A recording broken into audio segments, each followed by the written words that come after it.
It sold out in 11 minutes.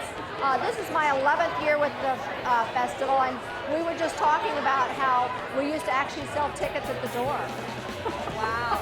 And we were talking about, remember those days? Way back in the day, we used to have one big tent. Everybody was under that tent. Hard to believe this one-of-a-kind festival overlooking the Adirondack Mountains and beautiful Lake Champlain was once considered a small event. Now, people are lucky to snag tickets. It's a great experience with, the best beer in the world. Not just Vermont brewers, but fantastic regional brewers at a great price and a fantastic venue with some of the best beer fans in the world. It's just kind of a win-win-win. We have a great thing going here in the state.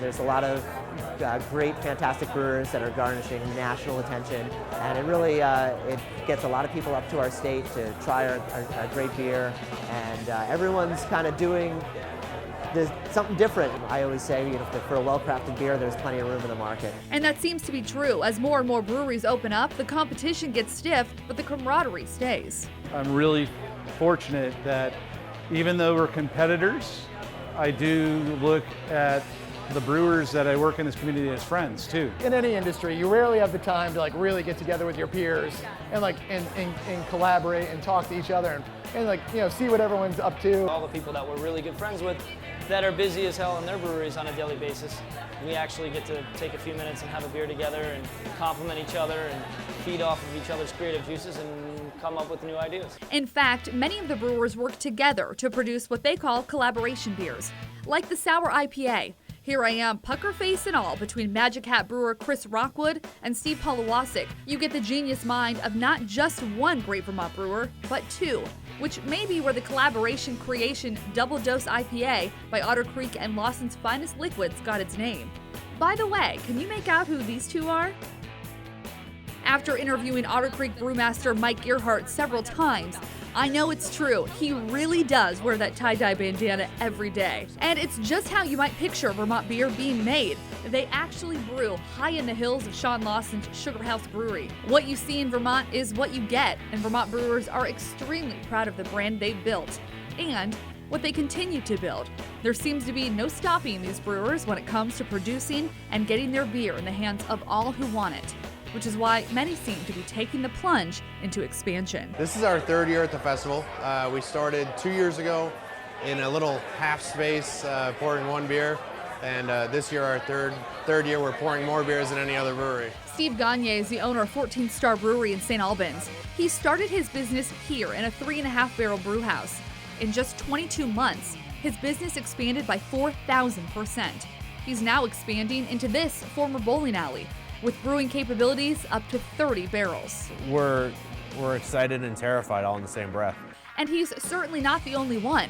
Bill Cherry at Switchback Brewing recently expanded, unveiling a state-of-the-art tasting room, and credits beer tourism for the reason. This has all been born from demand from the consumers. Yeah. It's really what the tourism expects these days. Not to mention adding a top-notch bottling line, a multi-million-dollar expansion.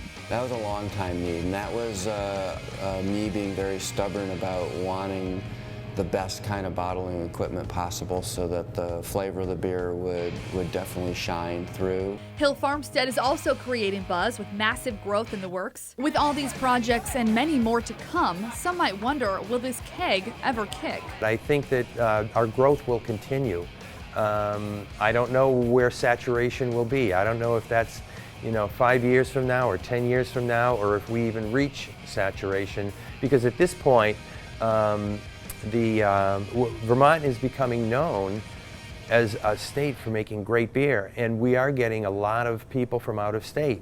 But one thing is for sure, as long as the market demands it, the brewers will continue, many finding their own niche and creative ways to stand out from the pack. A lot of breweries today and in Vermont are going into specialty areas. Some people are inventing new styles. As we continue to evolve in the craft beer industry, we will see more people pushing the envelope, being more creative, trying new stuff. Like Brian Eckert at Four Quarters Brewing in Winooski, Vermont. He started as a home brewer and now is creating tasty pilot batches like this one called Funky Monkey, a wheat beer aged on bananas and then dry hopped. Some people are bringing back old styles that we've lost in the shuffle. Some people are improving on them. Some people are adding their own little twist to them. Barrel aging is very popular today. Session beers are making their way into the forefront.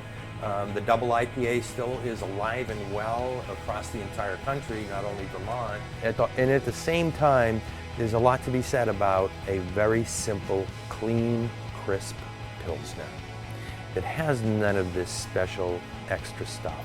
It's very, very difficult to brew a good Pilsner, and there are some people in the state who are brewing the most unbelievable lager beers that you've ever tasted.